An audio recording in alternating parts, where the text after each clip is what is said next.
Joining us now in studio is someone we haven't spoken with in a while in the flesh. He was a repeat offender, if you will, on those old days, on our analog days, on our terrestrial days, when we were merely an AM radio signal floating across like a wounded duck across the airwaves of Rhode Island. Ethan Gyles, welcome back to the Coalition. Thanks, Pat. Good to see you again. Now, we're going to discuss in the next 45 minutes or so, or half hour, it's going late again. There's a surprise. Because, folks, you're dealing with professionals. A number of issues. Ethan has run for office in the state before for the House of Representatives.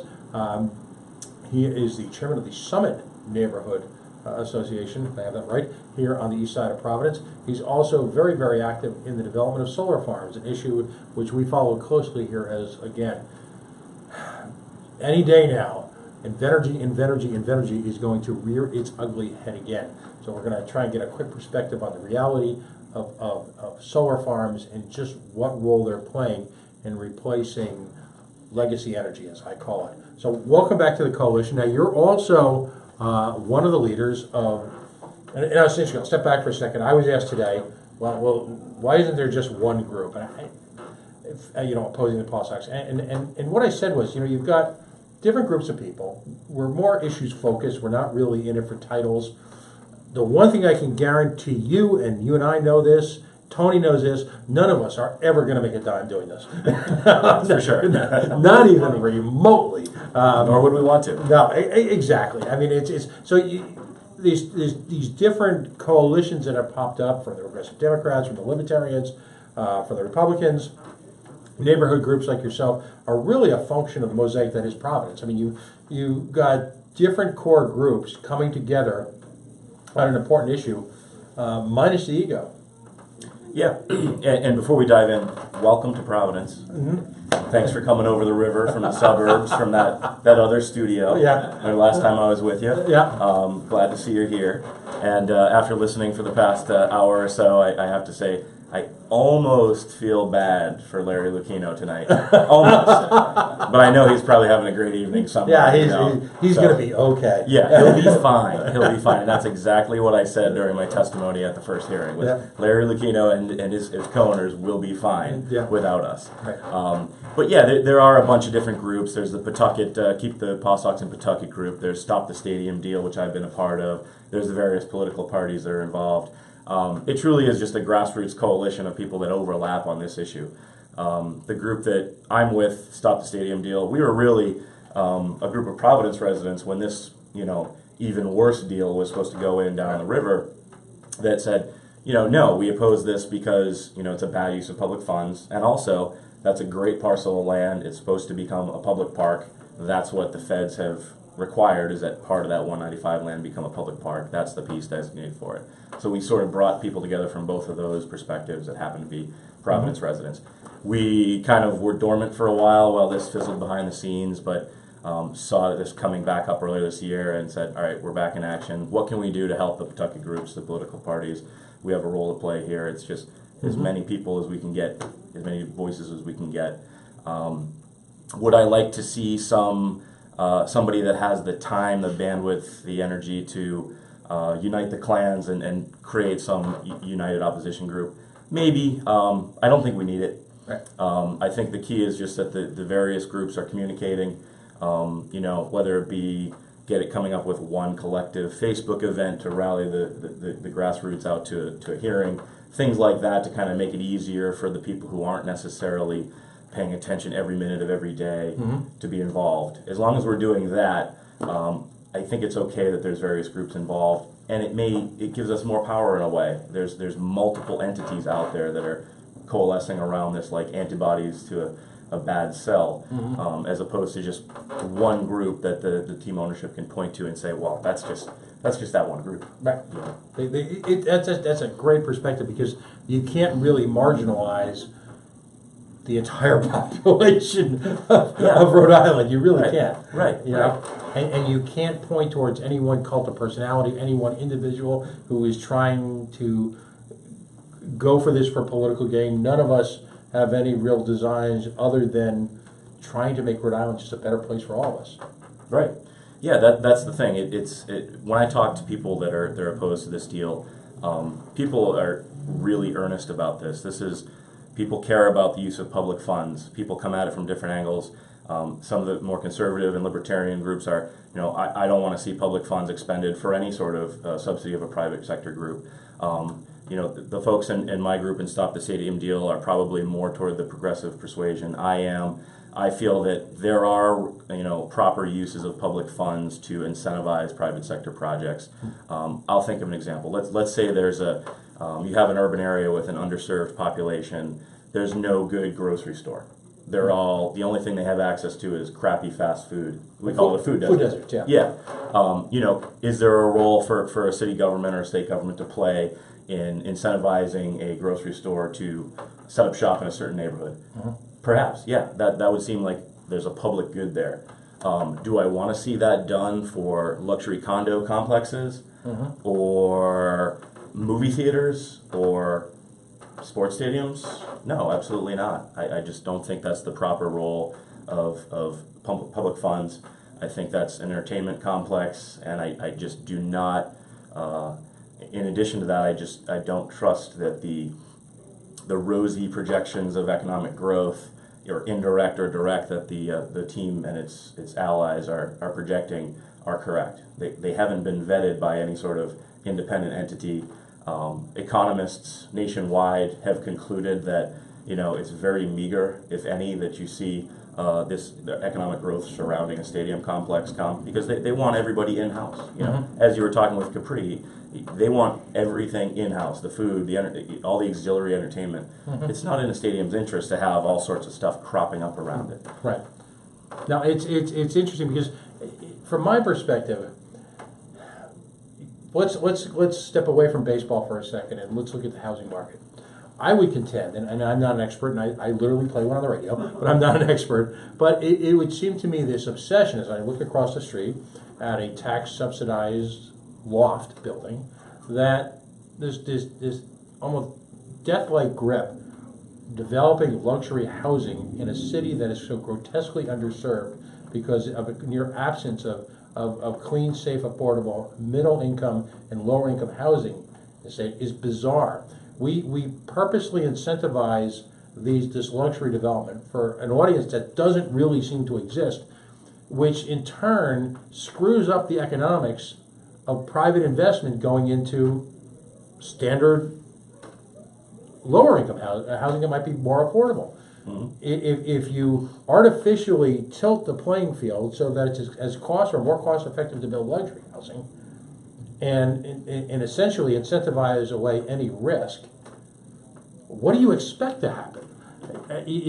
Does this town really need more luxury housing? No. This town has gone way overboard with TSAs for all sorts of upscale developments.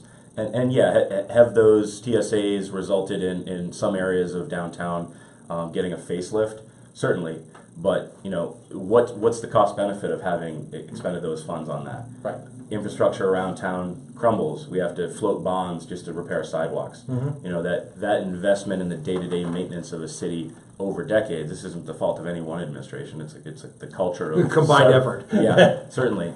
So I think that's the role for the city council. I'm hoping that with some new councilors in there, they'll start to re-examine these things a lot more closely because luxury apartments are great, but we've got enough of them. It would seem that they should be able to stand on their own, and that we should focus on market rate or affordable housing around town, which we actually have a dearth of. Right, and yet we're facing this town with the prospects of folks asking for TSAs after they've already had a TSA.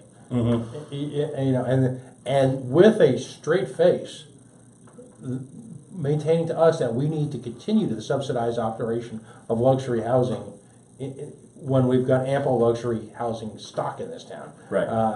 As if we should be ever subsidizing it at all. Right. And so, whether it be baseball stadiums or luxury housing or corporate jobs, how do we expect to develop an identity as a community and to use the vernacular, if we always got to pay for it?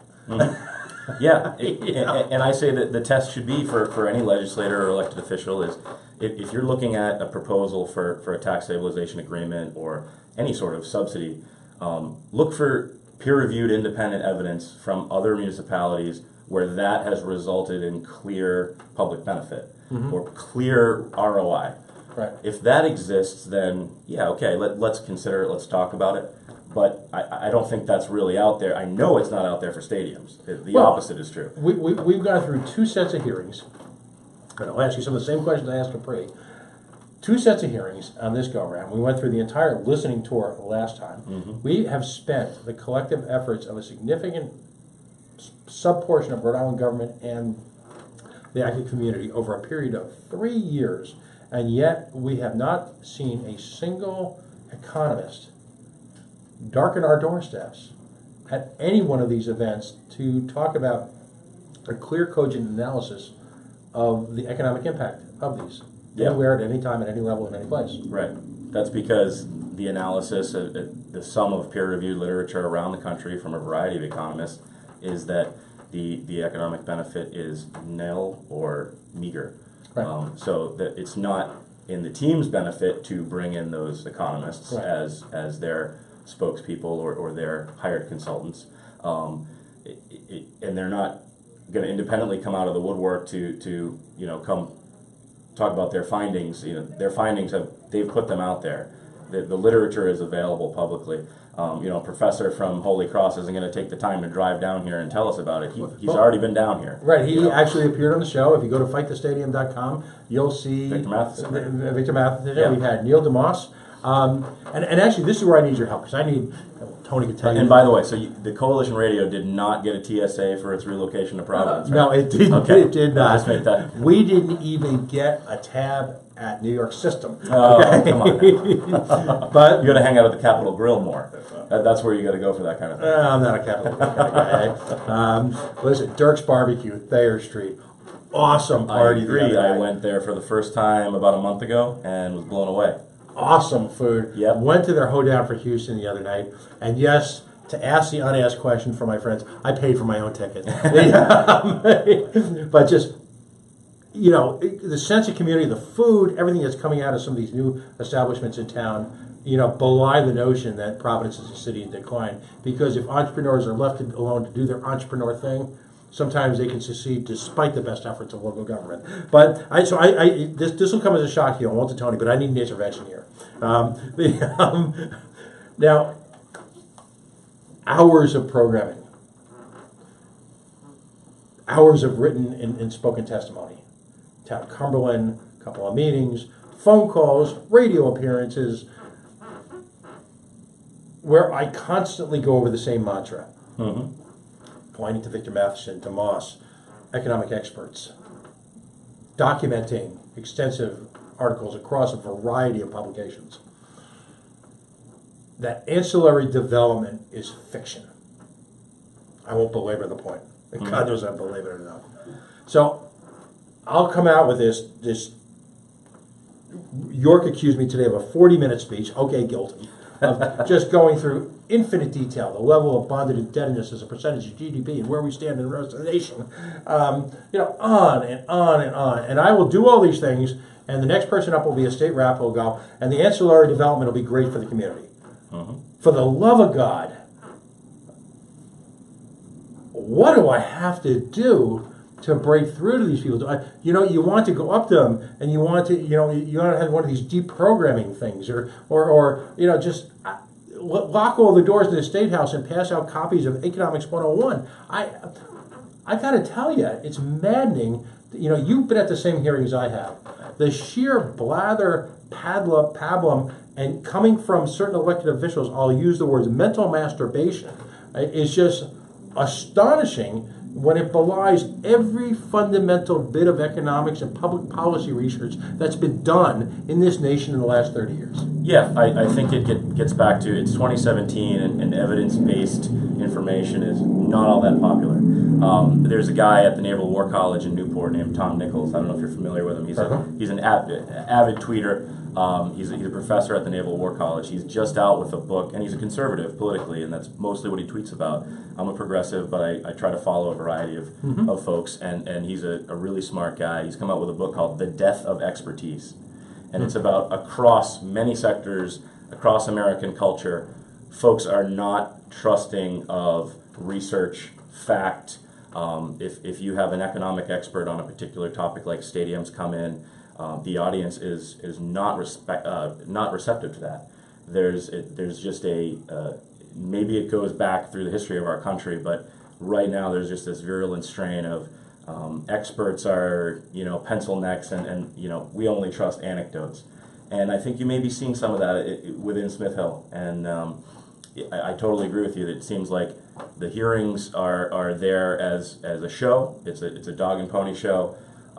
So, testimony can go till we're red in the face, citing facts and figures like you have. You've been a bulldog there at all different venues many times, and it's just it's hitting a wall and bouncing back. Right. We had a situation a week or two ago. And it's funny because if the facts were there that supported them at any level, that the Pawtucket Red Sox would be front and center with them.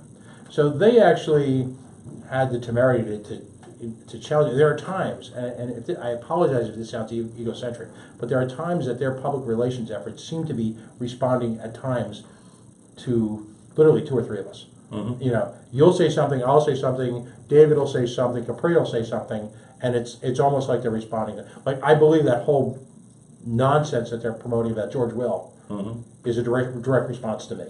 So they'll say something, and it's just nonsense. I'm trying to be polite here. This is, we may not be governed by the FCC, but I've been told I have to be polite. So they pointed out that the city of Dayton has a baseball team, and it's just done wonderful things for the Dayton economy. I'm like, okay, this is interesting. I know a little bit about the Dayton economy. So I did my own research. You're confronted, like for example, Ms. Urso at the Cumberland hearings told the world that the International League required private-public partnership. That it was a requirement. Her words were that they have to do it. Mm-hmm. Okay, if you believe in facts, when someone presents you something that is utter nonsense, you are taken aback a little bit, and you say, okay, if you're going to be intellectually honest, I got to do my homework. Did I miss something? Mm-hmm. In the case of the International League, it was utter nonsense. I have yet to hear Ms. Urso, do a retraction, or anybody from the Pawtucket Foundation. In the case of Dayton, okay, I know a little bit about Dayton. Dayton is the home, essentially, of Wright-Patterson Air Force Base. Wright-Patterson Air Force Base is the preeminent United States Air Force research facility in the world, and as a result, has an impact that Hanscom used to have up in Boston. And we talk about places like the Research Triangle or the biomed community in Boston. It has that same type of dynamic. I mean, you're bringing in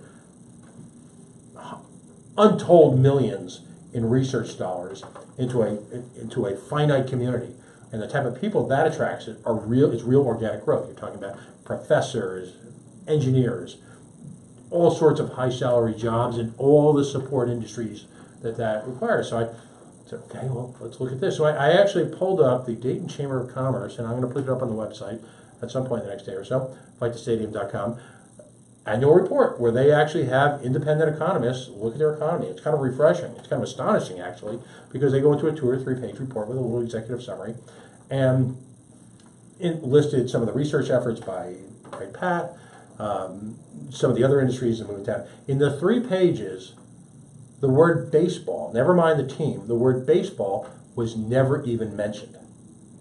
Telling, yeah, and they're citing that as their shining example. Right. So, which says to me, in these few examples where they can find a community like Durham, for example, they will portray to us that it's the baseball stadium that is driving economic growth, when really the baseball stadium, like any entertainment business, honest entertainment business, is really just feeding off of the growth that true economic organic growth engenders. Mm-hmm. Baseball is a valued source of entertainment in the Durham community, in the Dayton community, no doubt, as it is in the Pawtucket community.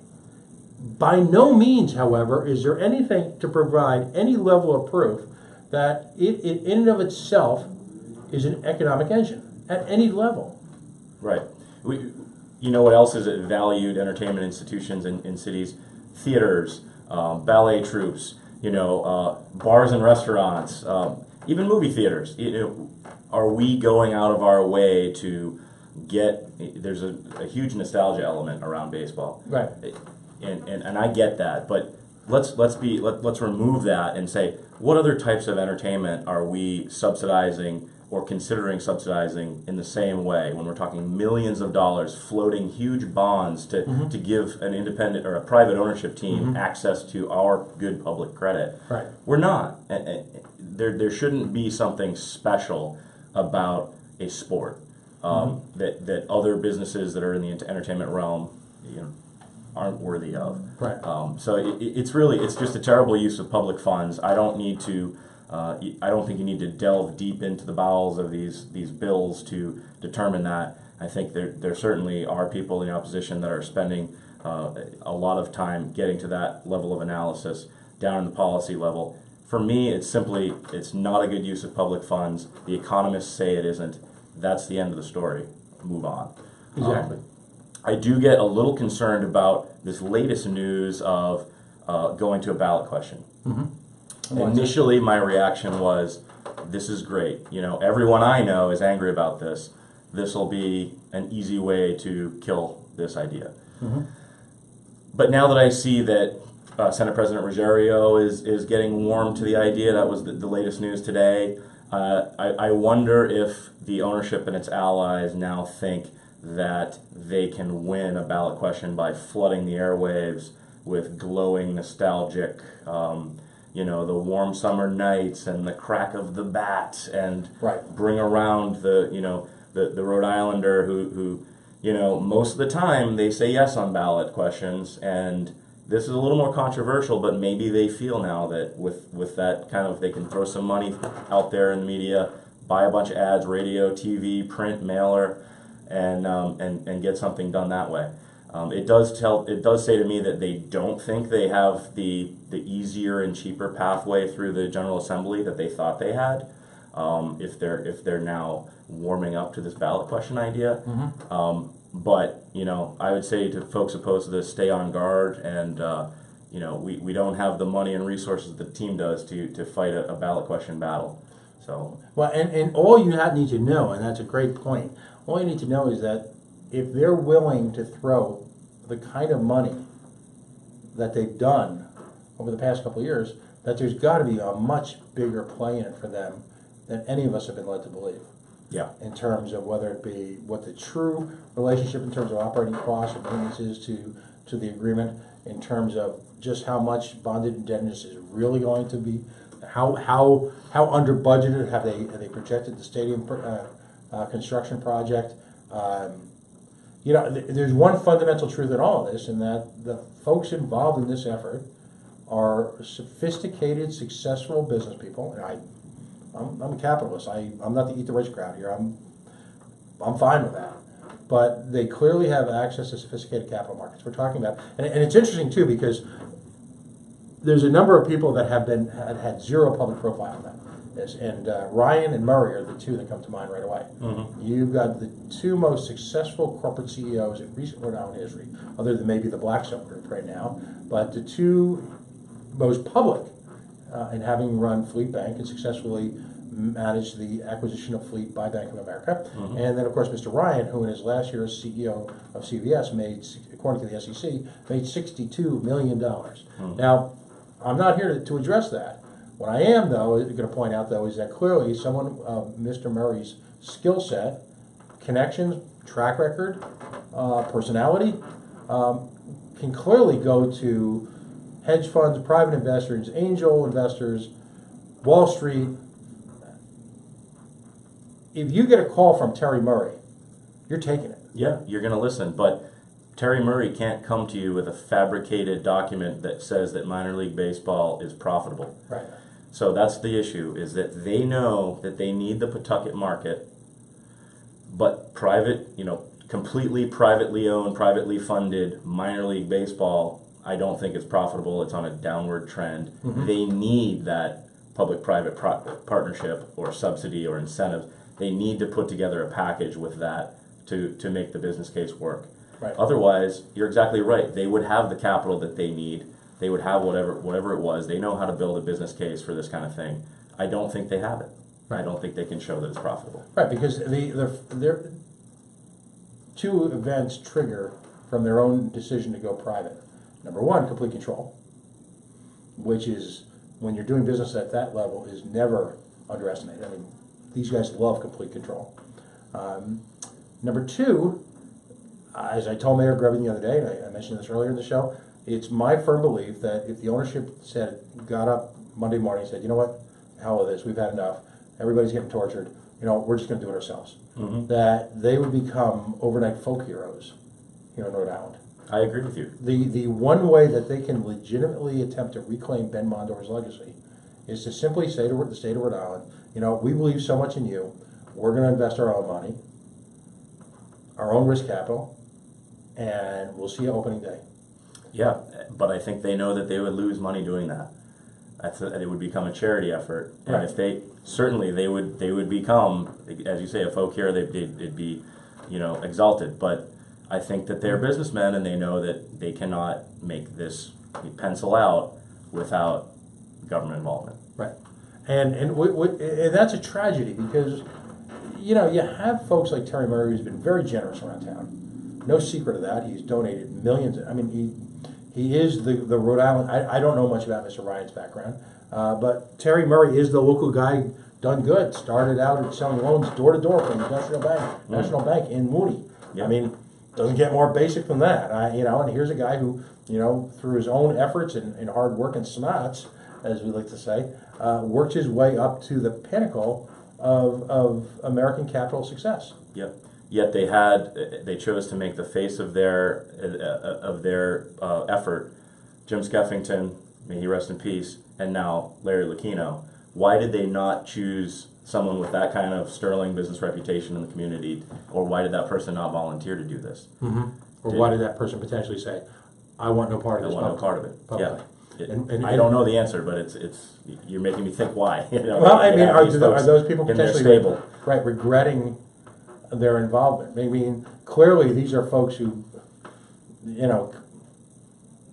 they could do whatever they want. They can write their own ticket. Mm-hmm. And again, I say it a lot, but all credit to them. They succeeded. The notion that you would have to drop Larry Lucchino like his own little economic bomb into Rhode Island, kind of like a economic Tasmanian devil, is appalling. Not known as a warm, fuzzy, make friends kind of guy. In fact, I think almost every bio of the man it mentions that that he is hard nosed and a fighter and that kind of thing. And really, wouldn't that be great to have someone like that? That's your public face, right? But wouldn't that be great if, in fact, it was their money and he was the public face and he was going to take no prisoners and make this team successful? Sure. That's what you want in your corner. Yeah. He's clearly been very, very successful on his own level in baseball. That's what Rhode Island actually needs. That. What's that song? I Need a Hero. Someone who is going to invest. Buffalo Bills. Name escapes me right now, but the owner of the Buffalo Bills and the Buffalo Sabres. And if there was ever a city more embattled in sports than Buffalo, was it wide left or wide right? I forget. Yeah, you're a Giants fan. But the gentleman who bought the Sabres, who then this past year bought the Buffalo Bills, a franchise legendary for its near misses, is a local businessman made good. Yeah, to a large degree, depending regardless of how you feel about Bob Kraft, kind of the same deal. Yeah, I think I'm assuming that at the major league professional sports level, that a businessman can look at a franchise and see a case for business success there. Mm-hmm. And certainly they do seek government support, but as lucrative as those TV contracts are, those merchandise contracts, and everything else around a pro sports team, it's not the same thing at the minor league level. So I see this as they don't see a business case here to float this on their own. They'd look great if they did it as a charity, but I think that they need this kind of government involvement. But frankly, I love the PawSox. I'm a baseball guy. It's actually my favorite of the the 4 or 5 major sports, depending if you like soccer or not. But Is soccer a sport? I guess I'm told by certain people, you know. Okay, we've alienated half this. Yeah, I'm sorry on that point. But no, I am of the camp that's if they need to find a subsidy to float their boat, then they're welcome to leave at this point, you know. And I felt that way since the initial proposal. I'm not so nostalgic or beholden to the history of McCoy or the Ghazi memories of the team that I'm willing to sacrifice millions of dollars for their rosy projections and hope that something comes back for Pawtucket, because I just don't think it will. Because you have a real investment in the community. You're an activist. You're a somewhat new parent, somewhat. You have this type of background where you could live in Boston if you want to. You certainly have a nexus of business activity up there. You've chosen to live in the east side of Rhode Island. You're going to get into a little bit some of the more the other areas we wanted to discuss, but you have choices.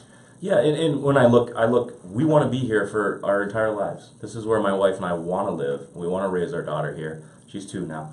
So we're starting to look at, okay, she's going to be in school soon. Right. But before we know it, is it going to be a crumbling school? Is it going to be a school with a leaky ceiling? Is it going to be a school with no heat?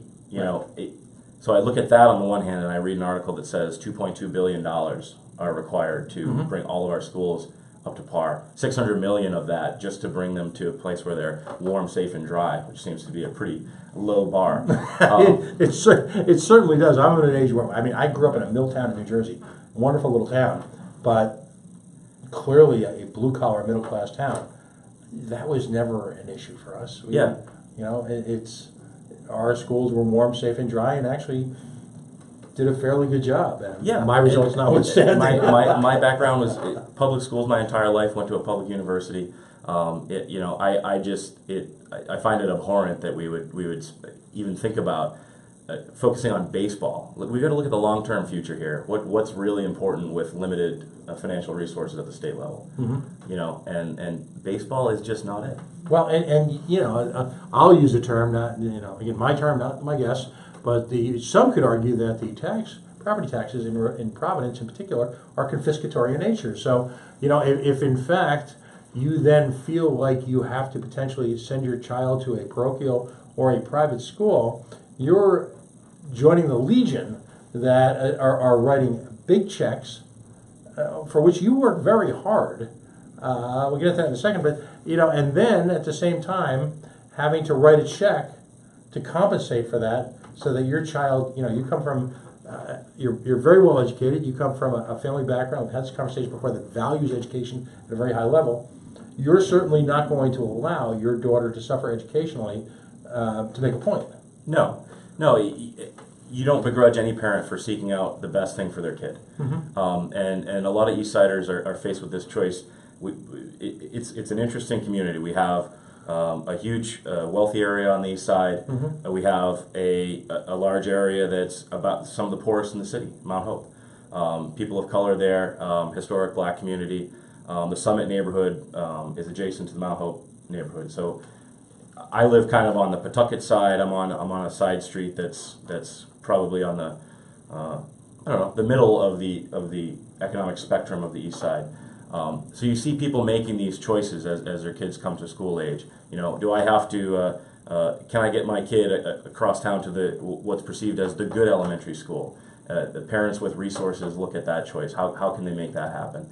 Or is there a good charter out there for my school, my child? Or if you have the resources, should I look at private?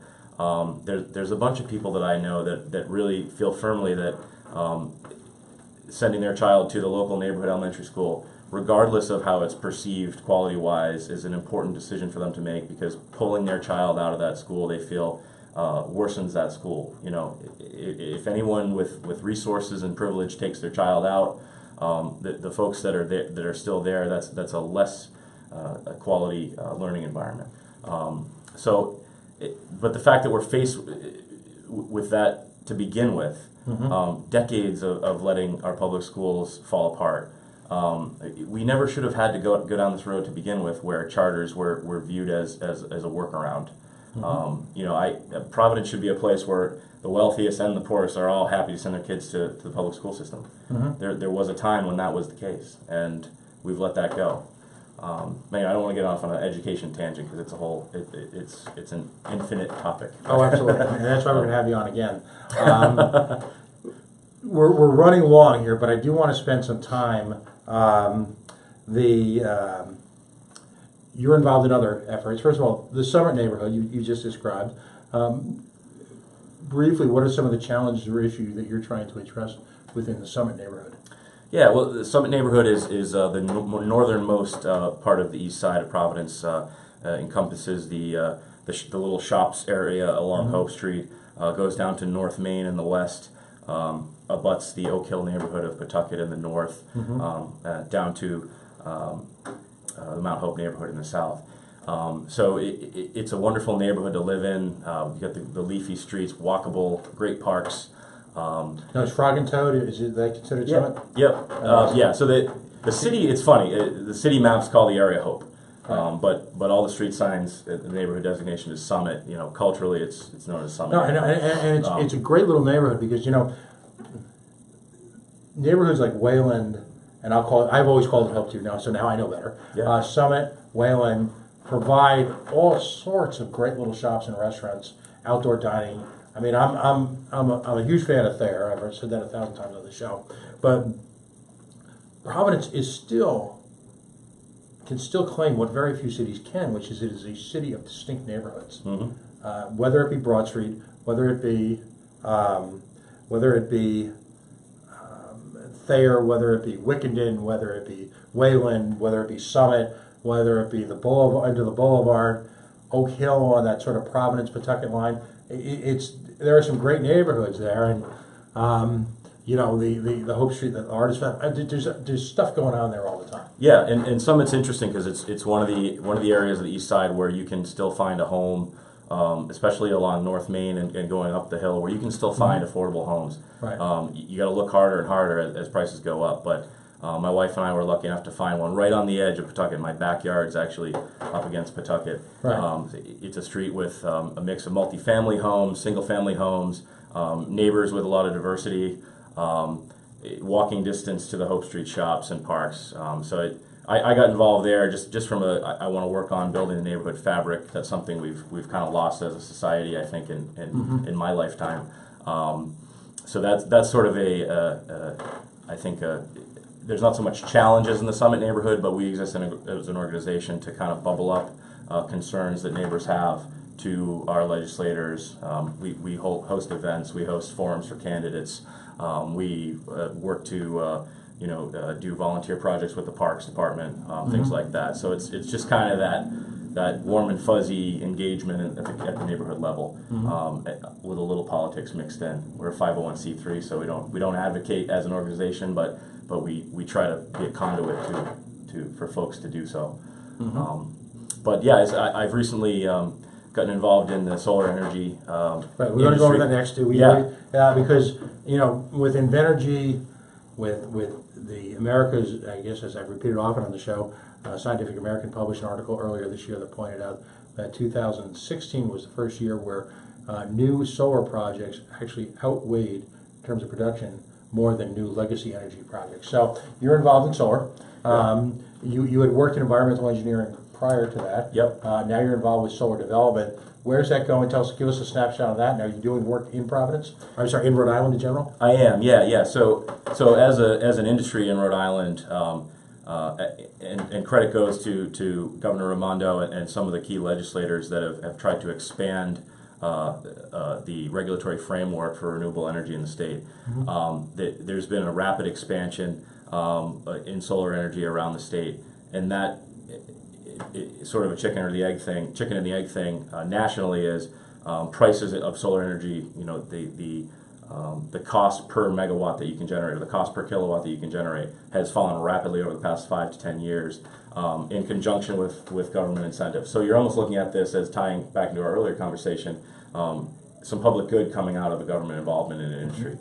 Massachusetts has been a national leader under both Governor Patrick and Governor Baker. They have what they call their SREC 1 and 2 programs and their SMART program now to incentivize solar development. So what you're seeing is the price of solar is becoming closer and closer to what you might call free market competitive. Although that's tough to suss out because the oil and gas industry is so subsidized. People forget that. People very much forget that. Right. But yeah, so right now in Rhode Island there's over 1,200 jobs in the solar industry. I think it's across more than 30 companies, so people it's not that one company with a bajillion employees, but there's a lot of small businesses that have sprung up to go after this industry from building components to manufacturing components to developing sites and finding sites and doing the engineering like I do, to construction like some of my colleagues are involved in, to operations and actually being sort of the power plant managers, looking at the computer screens and the performance, like some of my other colleagues are involved in.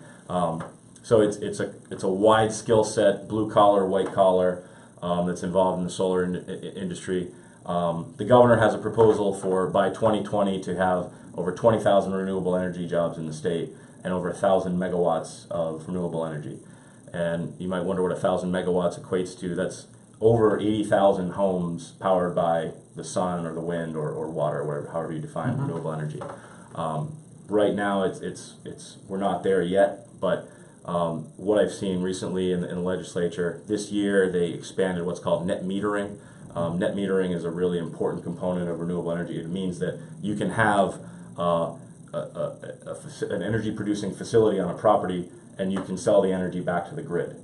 The net between what you use on site and what's generated in total, you get profit for that. You're paid for that.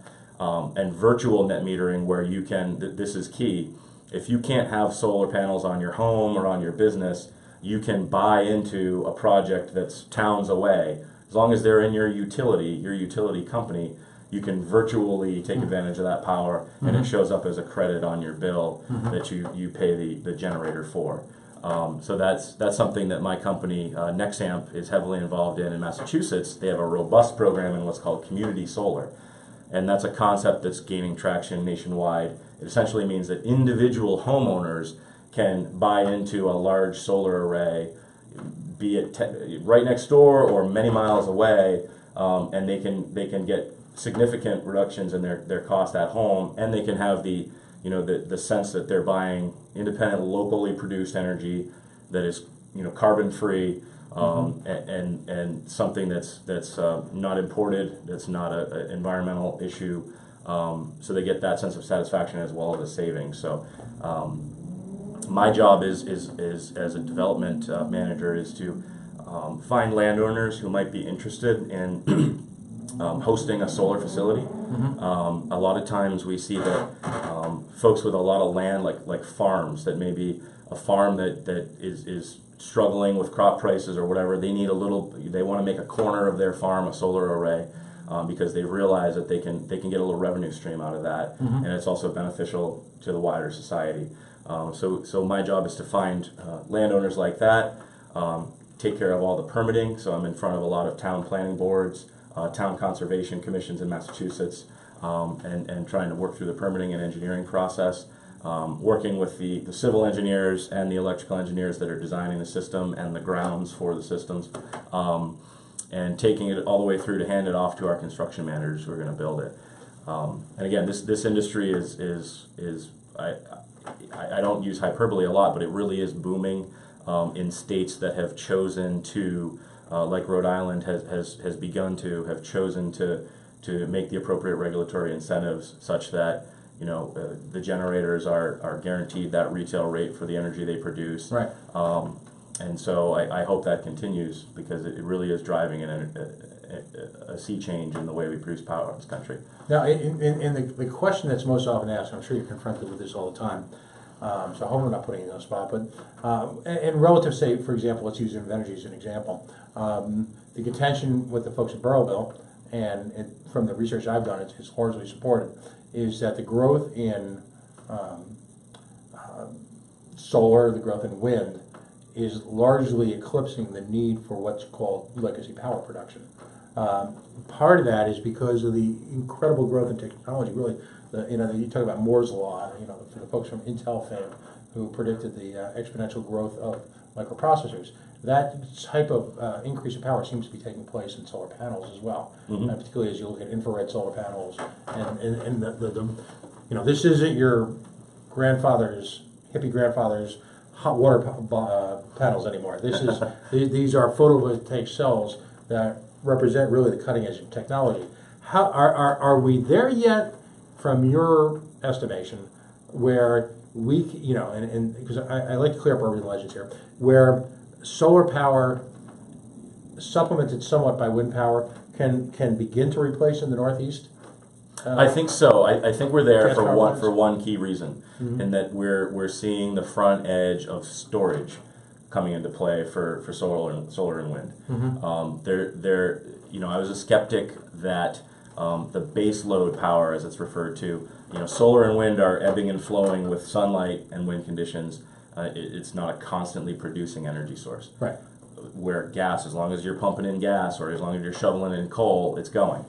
But the next wave is solar storage through batteries or other high-tech means. You're essentially able to produce during the day in the case of solar, and store and smooth that production out over time, such that I think we're there. I think that it shouldn't happen hard stop. We need to shut down all the gas generating plants. I think that would be premature, but I don't think we need to be building additional ones. Right. I think the focus should be on additional power needs. We're going with 100% renewables, and that over time we can bring those plants offline.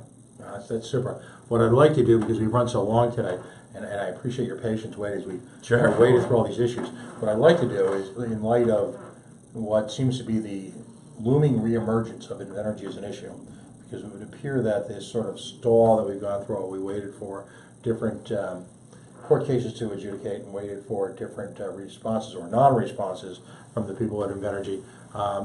This is going to take on a life. So sometime in the next couple of weeks, not even a couple of months, a couple of weeks, I'd love to have come in and spend an hour just talking about solar energy, and yourself and any resources that you want to bring to it, to really discuss, to put to death the urban legends, to skewer the myths, and really put a perspective. And this is where, again, you talked about it earlier, the depth of knowledge, if you will, because so much of the issues surrounding alternative energy sources are dismissed because they don't follow a political rhetoric that certain people adhere to. As a coalition, what we try to do is present, in the words of the immortal Sergeant Friday, just the facts, ma'am, just the facts. That's what I want to do with solar here, because it's high time that somebody do it absent any political spin. And that's what I admire what you're doing here, because you've chosen, you were very successful in environmental engineering. You chose to get into this business from largely an industrial and an engineering perspective, as opposed to, you're not out there selling it to people, you're actually involved in the nitty-gritty, the fundamentals of building big solar. Yep, that's correct. Yeah, I'm thankful for the folks that are out there advocating and driving policy. That's vital.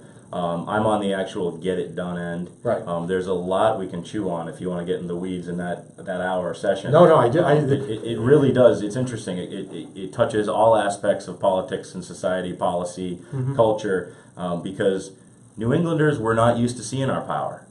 So now that I go into towns where I think I bring a case that says, look, we've got a great renewable power system here that can do good things for us as a society. There's pushback. There's not in my backyard mentality that arises even with something seemingly as innocuous as some solar panels. So that's just one element that we could get into, the different things that people have to weigh about land use and how we're going to proceed if we want to go to a renewable energy future. Well, there's choices that have to be made. Right, and what's interesting is if you drive up 495, if you drive out the Mass Pike towards central and western Massachusetts, where land is potentially more abundant, you will see active solar farms. Oh, yes. Not say on the size or scale of what you'll see in California or Nevada, but clearly there are active solar farms and some really intriguing uses of underutilized public space. For example, highways. Yeah. Where land that would be considered, dare I use the term ancillary, but land that was underused and already industrialized is being repurposed for power development. And to me, that's a wonderful, wonderful thing. Yeah, those are the no-brainers, and states should be incentivizing the landfill solar, the brownfield solar, the unused space along the highway that you see off Mass Pike. Some of those projects are ours. Nexamp helped write the book in Massachusetts on landfill solar, the regulatory manual for the state. So that's what we like to see first and foremost. But there's also, you've got individual landowners who come to us and say, I've got a piece of land. I could sell it off to somebody that's going to put 50 houses on it, but I'd rather see it go to a beneficial societal use. I'd rather see a lease revenue stream. Let's go for solar. So you have sort of the property rights side of it, like I want to use my property for green energy. Let's do it. Yeah. There is a contingent that we bump into when folks come out to public hearings on our projects that says, why didn't you just do this on top of the Walmart or on the landfill? And well, a lot of that space is filling fast with solar, believe it or not. No, and new big box development should be taking advantage of that. Yeah, so we have to make choices about land use and smart choices. But if we're going to go more renewable, if we're going to approach 100% renewables, there's going to be trade-offs with land use. Sometimes there's going to be those properties where we find a good property, the landowner's interested in the project, it looks good from an engineering perspective, but it's a field right now. Maybe the passersby enjoy looking at that field. They're used to that sort of pastoral New England community. I get that, but again, there's New Englanders aren't used to seeing where our energy is produced. If we want to go renewable, people have to kind of think about that, getting used to that idea. Maybe it's time that the rest of the country currently provides and adapts to some very difficult circumstances so that New England can maintain this bucolic landscape. Ask anyone in central Pennsylvania. Well, listen, again, thank you so much for coming on. Absolutely. Let's get together this week and let's plan that. Let's make that an October event. Okay. Pull together the people and let's have our own little mini solar summit here on the coalition, and we'll educate some people and we'll open people's minds and we'll have some continue the conversation. Sounds great. We'll dive into it. Thanks, Ethan Gyles. Thank you, Pat. Man about town, entrepreneur, civil activist, and of course one of the leaders in the opposition, if you will. I like that. Civil activist. Civil activist. I've been told I'm civil, so that's good. Look, you and I share many similarities, except that you're polite, you're articulate, people like you. It takes all kinds to oppose the PawSox subsidy, right? It really is a coalition. Someone described me the other day as the Dick Cheney of the anti-cronyist movement here in the state. Oh, you've got a much better sense of humor than Dick Cheney. Come on now. As far as I know, you haven't had any hunting accidents. So.